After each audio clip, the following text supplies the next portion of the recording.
salam sehat kawan Diska. Kembali lagi bersama saya Sari Cantik dalam program Info Sehat, informasi seputar kesehatan. Semoga kawan Diska dimanapun Anda berada selalu diberi kesehatan, keselamatan, rezeki yang berlimpah dan juga barokah. Nah, pada kesempatan hari ini kita akan ngobrolin sesuatu yang sangat penting nih dari proses penyembuhan ya. Jadi jarang terfikirkan gitu ya, kalau kita bicara tentang rumah sakit pasti kita mikirnya obat, dokter, perawatan gitu ya. Tapi ada satu aspek penting, yaitu aspek spiritual. Dan telah hadir di studio kawan Diska hari ini ada Bapak Qotibin dari Naim SPDI. Beliau adalah pembimbing rohani dari tim pelayanan bimbingan rohani atau Binroh RSUD Dr. Sudono Provinsi Jawa Timur, yang akan berbagi bersama kita hari ini mengenai saat doa menjadi penguat Binroh dan pemenuhan hak pasien di Rumah Sakit Umum Daerah Dr. Sudono Provinsi Jawa Timur. Kita sapa dulu, ada Pak Qotibin. Apa kabarnya nih Pak? Selamat pagi, alhamdulillah baik. Terima kasih sudah hadir di podcast kawan Diska hari ini Pak Qotibin. Nah, kalau bicara tentang pelayanan yang ada di rumah sakit ini Pak, pasti masyarakat taunya ini tentang pelayanan kesehatan nih. Betul. Ya. Nah, boleh dikenalin dulu nih Pak, apa sih pelayanan kerohanian yang ada di RSUD Sudono ini? Yang dimaksud Binroh ini apa sih Pak? Tugasnya ngapain? Oh iya. Assalamualaikum warahmatullahi wabarakatuh. Alhamdulillah, walhamdulillah, summalhamdulillah. Wassalatu wassalamu ala rasulillah wa ala alihi wa ashabihi wa mawalah. Ya, Bapak Ibu sekalian dan Mbak siapa tadi? Sari. Oh, Mbak Sari. Terima kasih. Saya perkenalkan diri, saya Qotibin dari Naim, pembina rohani agama Islam yang ada di Rumah Sakit Dr. Sudono Provinsi Jawa Timur. Bahwa di rumah sakit kami menyediakan pelayanan kerohanian dari 5 agama, Mbak.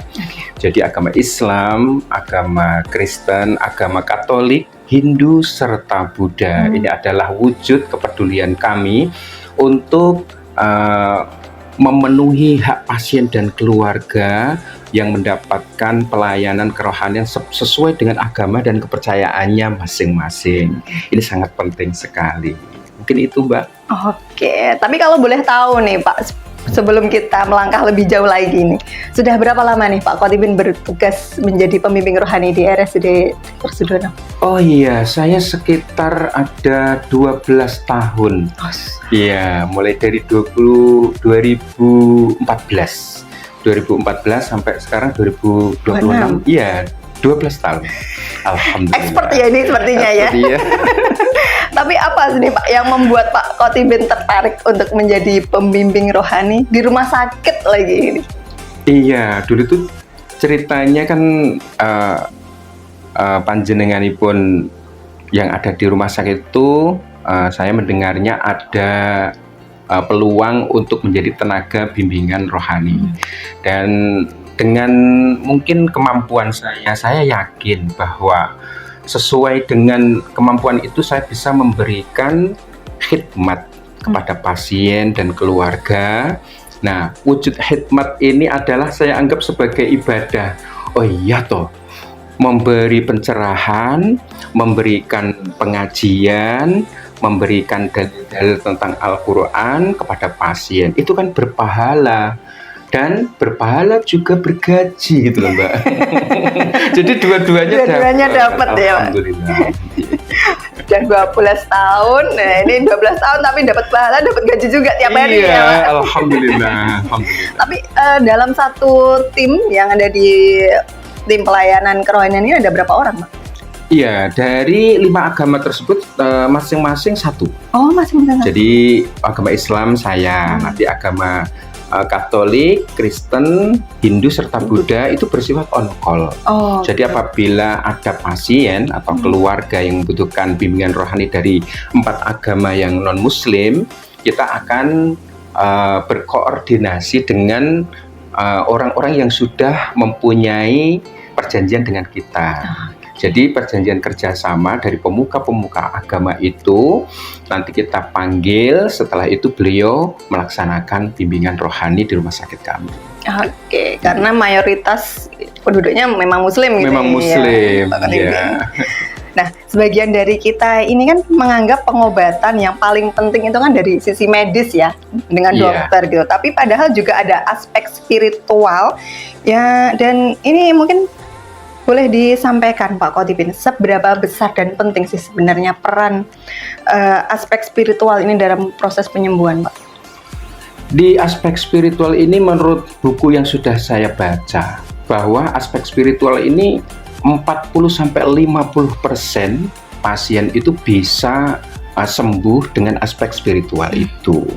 Nah, kesehatan seseorang itu kan tidak hanya dengan fisik saja, akan tetapi suasana hati, suasana pikiran yang cemas, yang bingung, itu memerlukan bimbingan rohani.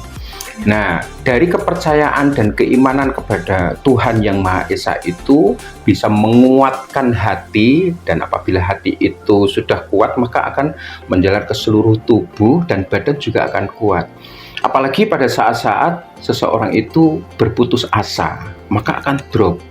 Nah, putus asa ini kita atasi dengan beberapa doa, dengan beberapa dorongan-dorongan untuk beliau itu bersemangat lagi untuk melanjutkan hidup, karena mempertahankan hidup adalah ibadah. Iya, betul sekali. Karena memang kadang itu penyakit itu bawaan dari mindset dan juga dari pikiran gitu ya. Betul, iya. Oke, jadi memang saling berkaitan gitu ya, antara batin yang tenang dan juga fisik yang kuat ini sangat berpengaruh sekali gitu ya. Betul. Jadi di rumah sakit kami itu begini Mbak Sari, pemenuhan kebutuhan secara fisik, semua fasilitas kesehatan secara fisik itu sudah diberikan kepada pasien. Lalu yang menjadi pertanyaan, kenapa ini pasien sudah diberikan begitu banyak fasilitas kesehatan akan tetapi masih begitu saja? Maka ini harus ditinjau dari aspek spiritual. Nah, di dalam keimanannya bagaimana, di dalam hatinya bagaimana, keadaan perasaannya bagaimana, itu harus diberikan satu pencerahan kalau apa ya, di masyarakat itu pencerahan supaya dia kebuka jalan kembali untuk kembali kepada kefitrahan manusia, bahwa ia adalah seorang hamba. Seperti itu. Oke, jadi memang harus seimbang ya, yin dan yang-nya ini ya. Iya, betul sekali. Tahu juga rupanya yin dan yang. Oh, kan nonton film zaman dulu itu Pak. Oh, kan? gitu. Iya, Alhamdulillah. film Dracin sekarang kan begitu Pak. Oh, derajat. Yin dan yang. Nah, tadi disampaikan nih sama Pak Kotipin, layanan Binroh ini kan tidak hanya melayani satu agama aja nih, Betul. tapi juga agama yang lain juga. Apakah ini memang sudah menjadi hak pasien selama dirawat di RSUD Dr. Sudono nih Pak? Oh, betul sekali. Jadi di HPK dari bidang akreditasi di bagian HPK, hak pasien dan keluarga, di bagian 1.2 itu dijelaskan bahwa pasien dan keluarga berhak mendapatkan perlakuan atau mendapatkan layanan sesuai dengan agama dan kepercayaannya masing-masing. Nah, di sementara ini di rumah sakit kami RSUD Dr. Sudono Provinsi Jawa Timur baru bisa melaksanakan 5 agama. Oleh karena itu selamat untuk menggunakan fasilitas ini, karena fasilitas ini disediakan dari rumah sakit. Begitu. Oke, sudah include dalam proses perawatan itu ya Pak? Iya, include. Oke. Nah, tapi bentuk pendampingannya sendiri ini seperti apa nih Pak Kotipin? Apakah datang didoakan gitu atau seperti apa nih? Oh iya, jadi untuk kali ini karena mungkin keterbatasan dari tenaga kami, bahwa di bimbingan rohani agama Islam satu rumah sakit melayani begitu banyak pasien, maka kita membentuk satu tim dari peruangan. Itu apabila tim itu memberikan tim inti daripada yang kita masuk ke dalam humas ya Mbak. Iya. Humas promosi kesehatan. Nah, setelah diberitahukan saya akan datang untuk memberikan pencerahan terhadap pasien beserta keluarga. Dan juga ada bimbingan secara terjadwal. Jadi hari Senin di mana, hari Selasa di mana. Tapi memerlukan pertimbangan juga dari Bapak Ibu kepala ruangan yang ada, bahwa pada saat ini ada bimbingan rohani. Apakah ada pasien yang sekiranya bisa mendapatkan pelayanan kerohanian dari agama Islam atau agama lain, seperti itu ditawarkan. Oh Pak, iya, ini pasiennya seperti ini, seperti ini, seperti ini. Tahu kondisinya seperti itu, maka kita melangkah menghubungi pada keluarga pasien, apakah mau untuk mendapatkan pelayanan kerohanian seperti itu, yaitu yang terjadwal. Tapi kalau ada permohonan dari ruangan langsung, jadi kita ke ruangan, tanda tangan dari pasien atau keluarga, setelah itu langsung pasien dan keluarga mendapatkan layanan bimbingan rohani. Oke, menarik sekali. Ini berarti jadi lebih ke arah membangun mental gitu ya Pak. Tidak hanya mendoakan saja, tapi juga ada bimbingan kerohanian tentang konsultasi mungkin gitu ya Pak. Betul. Jadi kita bukan hanya untuk pasien, akan tetapi untuk keluarga juga. Jadi bayangkanlah Mbak, kalau di rumah sakit sudah 2 minggu lebih gitu ya, apalagi sampai memenuhi 1 bulan atau 40 hari, maka pasien itu keadaannya ya seperti itu, akan tetapi yang lebih lagi stres adalah keluarga. Karena dia harus menunggui pasien yang begitu lama.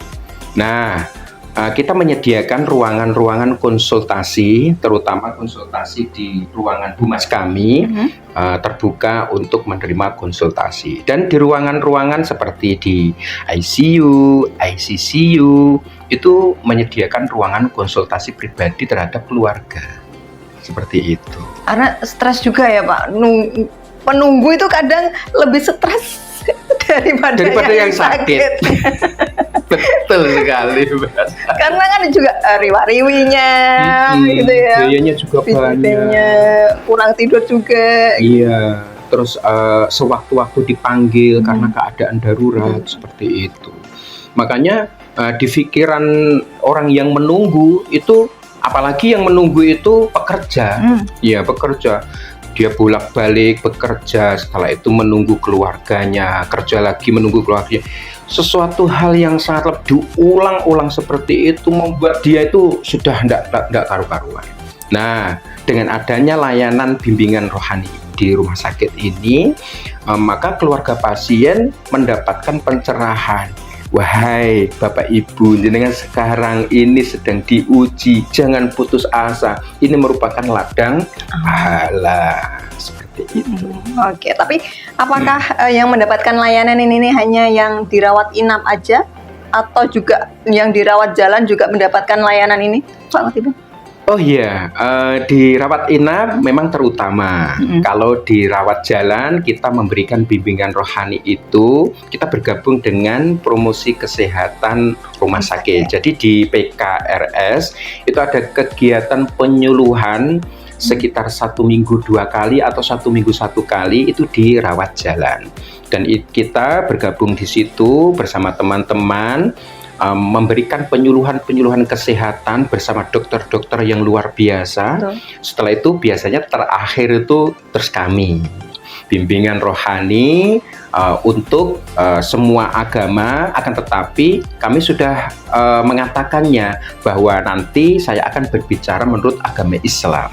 Bagi yang beragama lain disilahkan untuk meyakini keyakinannya sesuai dengan kepercayaan dan agamanya masing-masing, seperti itu. Berarti terjadwal juga ya ini bagi yang rawat jalan nih Pak Khatibin ya. Betul, ini kita gabung dengan PKRS tuh. Pak, nanti hari Selasa kita PKRS di rawat jalan depan. Oke. Nanti saya dihubungi, setelah itu saya datang dan saya akan diberikan waktu untuk memberikan pencerahan terhadap orang-orang yang berobat pada rawat jalan. Seperti itu, Mbak Sari. Karena yang rawat jalan ini juga butuh siraman rohani juga ya Pak Khatibin ya. Betul, betul. Karena hampir 1.000 lebih Mbak satu hari itu. Mungkin pada saat ngantri, mungkin pada saat menunggu obat, atau pada saat dia jenuh, dia akan memperoleh secercah air, tetesan air yang begitu dingin. Setelah itu hatinya menjadi tentram kembali, seperti itu. Betul sekali, karena orang sakit itu juga butuh kesabaran yang sangat luar biasa gitu ya Pak. Betul Mas Ari. Apalagi keluarganya juga harus lebih sabar lagi. Lebih sabar lagi. Orang tua kita dulu itu, umpamanya yang sakit orang tua kita dulu itu ngopeni anaknya itu sampai 20 sampai 25 tahun tanpa ada keluhan. Dia memberikannya secara ikhlas. Akan tetapi sekarang orang tua sedang sakit hanya 2 minggu, hanya 1 bulan. Mungkin itu bisa menjadi pertimbangan di dalam mengolah pikiran dan untuk memasuki hati, supaya hati ini merasa, oh ini waktunya untuk balas budi terhadap orang tua. Mungkin seperti itu Mbak. Mindset kita yang harus dirubah. Iya, mindset kita yang harus dirubah. Betul sekali. Nah Pak Khotimin, untuk alurnya tadi mungkin boleh diulangi sekali lagi. Jika pasien ingin mendapatkan bimbingan rohani, apakah langsung bisa ke petugas penjaga ruangan atau seperti apa nih Pak?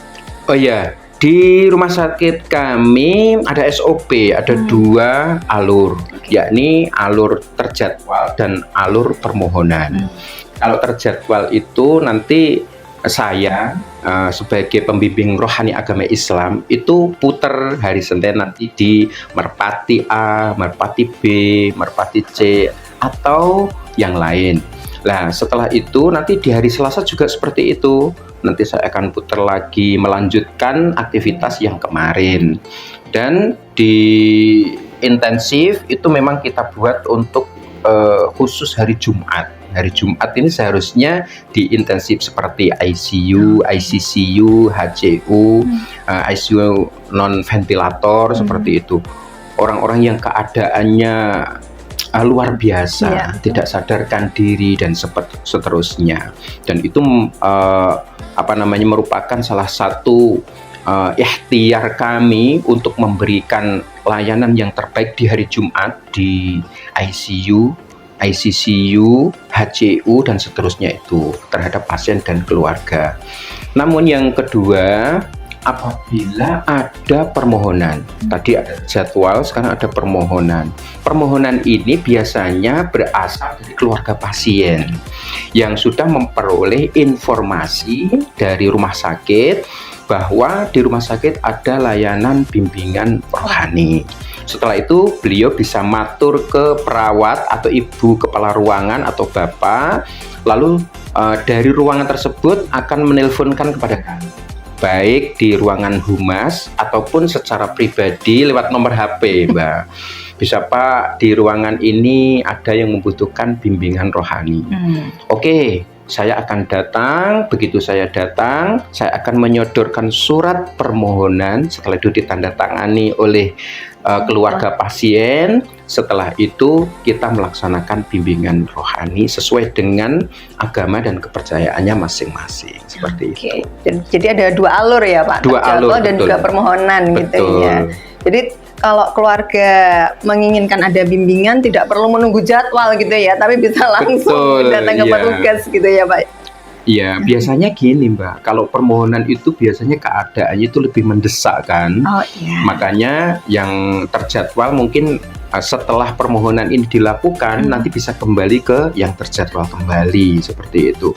Jadi mungkin permohonan ini lebih diutamakan gitu ya, diutamakan supaya nanti bergerak cepat. Siapa tahu nanti jenenge kehendak Tuhan itu kita tidak tahu.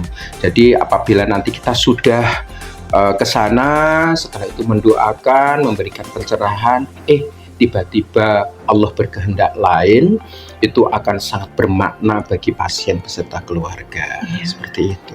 Karena bedanya hidup dan mati itu tipis gitu ya. Betul. Mungkin kita mati itu lahir kembali. Betul. Karena kita umur juga gak ada yang tahu kan. Betul, iya, betul. Tapi Pak Kotibin, apa sih sebenarnya tantangan terbesar saat menjadi binroh di rumah sakit dengan kondisi orangnya yang berbeda-beda, latar belakangnya juga yang berbeda-beda, ini apa nih Pak?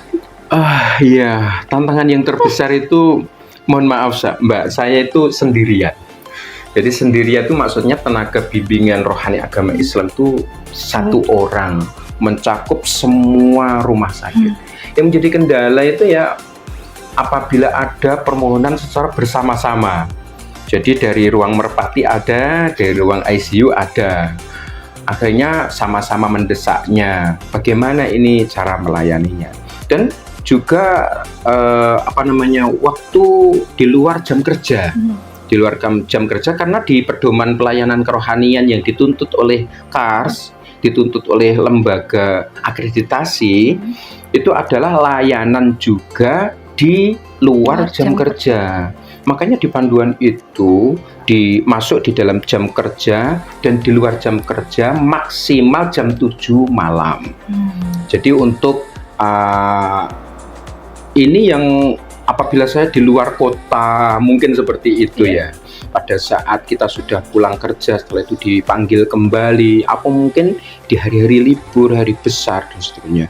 Itu merupakan sesuatu sendirilah di dalam kehidupan kita. Tapi dari awal memang kita niatnya untuk berkhidmat. Ya, untuk berkhidmat, memberikan manfaat terhadap pasien beserta keluarga.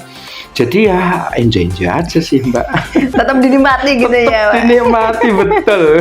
Meskipun lagi makan malam bersama keluarga gitu ya. Betul. Tapi Pak, kalau biasanya ada permohonan juga, tapi mungkin ada juga keluarga yang menolak gitu ya untuk bimbingan rohani ini karena ketidaknyamanan atau yang lainnya gitu. Nah ini dipaksa atau seperti apa ini dari rumah sakit? Enggak lah kalau maksa. Oh enggak ya? Oh iya, di rumah sakit gini, di rumah sakit kami itu sebelum kita memberikan pelayanan kerohanian, kalau yang terjadwal itu ada form persetujuan. Jadi kita berkunjung bahwa di ruangan ini akan dijadwalkan bimbingan rohani agama Islam, umpamanya seperti itu. Nah, kita ada form 1, yaitu form persetujuan pelayanan kerohanian. Di situ dikatakan tanpa paksaan, bersedia, garis miring, tidak bersedia untuk menerima pelayanan kerohanian agama Islam. Nah, nanti kalau setuju, berarti yang tidak setuju itu dicoret. Kalau tidak setuju, yang setuju dicoret. Makanya itu di pelayanan kerohanian yang terjadwal itu tidak ada paksaan untuk mendapatkan bimbingan rohani, itu tidak ada. Itu atas kerelaan pasien sendiri atau kerelaan sendiri keluarga pasien. Lalu yang kedua, untuk permohonan. Untuk permohonan pelayanan kerohanian agama Islam umpamanya, atau agama-agama lain, di situ juga ada form. Ada hubungan apa orang ini meminta pelayanan kerohanian? Umpamanya anak, anaknya meminta pelayanan kerohanian karena ibunya kritis, umpamanya seperti itu. Maka di kolom anak itu dicentang dan mohon untuk disediakan tenaga pelayanan kerohanian dari agama Islam untuk menuntun ibu saya menurut agama Islam. Lalu beliaunya tanda tangan permohonan. Setelah itu kita baru bisa melayani kepada pasien beserta keluarga. Jadi rumah sakit sendiri menghormati hak pasien gitu ya. Sangat menghormati dan menjunjung tinggi Mbak. Karena ya tadi kita utarakan bahwa 50% kesembuhan daripada pasien itu tergantung kepada keimanan dan spiritual secara juga cara pikir daripada pasien beserta keluarga tersebut. Tapi kalau ada pasien yang ingin beribadah sendiri nih Pak, tapi juga mungkin terbatas secara fisik ya karena terbaring terus ya. Apakah juga disediakan sarana pendukungnya yang lain? Betul. Kami di rumah sakit menyediakan sarana prasarana. Setiap orang yang dibimbing rohani agama Islam itu akan mendapatkan buku tuntunan ibadah dan doa bagi orang sakit. Ini bisa dibaca oleh pasien kalau pasiennya sadar, juga bisa dibaca oleh keluarga pasien. Lalu juga ada leaflet tentang bimbingan rohani, terus ada juga leaflet untuk tata cara bersuci bagi para pasien. Kalau tidak bisa wudhu, maka harus bertayamum. Dan tata caranya bagaimana? Semuanya sudah diberikan kepada pasien beserta keluarga. Kalau pasien dan keluarga tersebut mendapatkan pelayanan kerohanian. Seperti itu, Mbak Sari. Tapi ada pengalaman yang berkesan Pak selama 12 tahun ini menjadi pembimbing rohani di rumah sakit? Pengalaman saya ya, di rumah sakit itu luar biasa ya. Jadi pengalaman ya Mbak ya, pengalaman yang masuk di dalam kehidupan kita itu pada waktu saya tahu bahwa seseorang ini sakit seperti ini, sakit seperti ini, sakit seperti ini. Oh, sebetulnya manusia itu memang milik Tuhan. Sebetulnya ajal itu tidak bisa dipaksakan. Sebetulnya manusia itu hanya seorang hamba. Jadi punya pasien yang sedemikian banyak itu memberikan pengalaman kepada saya yang luar biasa, bahwa di dalam kehidupan ini tidak sebatas hanya berpikir, akan tetapi harus berspiritual seperti itu. Tapi sepanjang Bapak bertugas, memang apakah yang sering melakukan permohonan bimbingan ini ya dari keluarga yang pasien yang kondisinya mungkin kurang baik gitu ya? Oh iya, tidak mesti, tapi itu lebih banyak. Jadi mungkin ya ada sesuatu hal khusus yang harus ditangani oleh bimbingan rohani. Seperti halnya keluarga yang putus asa. Keluarga yang putus asa dan tidak mau hidup lagi, seperti itu harus berikan pencerahan-pencerahan supaya keluarga pasien itu juga merasa baik kembali. Seperti itu. Nah ya, kadang sakit itu orang kan putus asa gitu ya. Betul. Oh gak sembuh gitu ya. Betul. Sudah ke rumah sakit bolak-balik kok kondisinya sama, tapi ternyata memang butuh pengendalian diri yang ada di dalam. Betul, betul sekali. Karena apabila seseorang itu memikirnya hanya cobaan, memang manusia itu kan penuh cobaan ya, dan manusia harus berbuat karena begitu ada cobaan, manusia itu berusaha untuk menghindar. Lah usahanya itu yang diberikan pahala oleh Tuhan, oleh Allah Subhanahu wa Ta'ala. Oleh karena itu roda perputaran kehidupan manusia itu tidak akan habis apabila selagi masih ada ujian. Jadi itu harus disikapi dengan sabar, dengan tawakal, dengan rendah diri, dan mengaku sebagai hambanya Tuhan, seperti itu. Lebih berserah diri dan ikhlas. Betul, keikhlasan itu akan menimbulkan luar biasa efeknya. Betul sekali. Makanya mindset di dalam diri kita ini juga lebih semangat untuk menjalani hidup ini gitu ya, nggak cuma aku loro wis pokoknya wis loro gitu ya. Enggak, iya, betul. Ya sudah. Mengertilah, ini ada maknanya gitu. Bukan selembar yang ada tulisannya setelah itu tidak bermakna. Ini adalah maknanya langsung dari Tuhan. Seperti itu. Jadi di dalam kehidupan itu jangan sesuatu hal dianggap ini adalah hukuman, ini adalah hukuman dari dosa-dosa yang telah lalu. Bukan. Supaya daur ulang kehidupan itu bisa jalan dengan lancar, maka Allah Subhanahu wa Ta'ala menurunkan berbagai hal supaya manusia itu berbuat untuk melakukan atau untuk menghindari. Sama-sama ikhtiar itu Mbak, sama-sama pahalanya, sama-sama gunanya, seperti itu. Bukan omong kosong, bukan perbuatan yang tidak ada maknanya, bukan. Itu nanti kita akan mengambil hikmahnya kemudian dari. Betul sekali. Luar biasa obrolan kita hari ini Pak Khalidin. Tapi sebelum kita akhiri ini, apa pesan untuk para sobat Sudono dan juga kawan Diska yang mungkin saat ini sedang sakit ataupun keluarga yang saat ini menunggu saudaranya yang sakit? Oh iya, saya akan mengutip firman Allah Subhanahu wa taala bagi para pasien beserta keluarga. Bismillahirrahmanirrahim. Wa nunazzilu minal Qur'an ma huwa syifaa'u wa rahmatul lil mu'minin wa la yazidudz zalimina illa khasar. Wa qala aidan wa la tayasu mir rauhillah. Bahwa Allah Subhanahu wa taala memberikan penyakit pasti ada obatnya. Obat yang sudah diturunkan oleh Tuhan, yakni wujud kitab suci Al-Quran.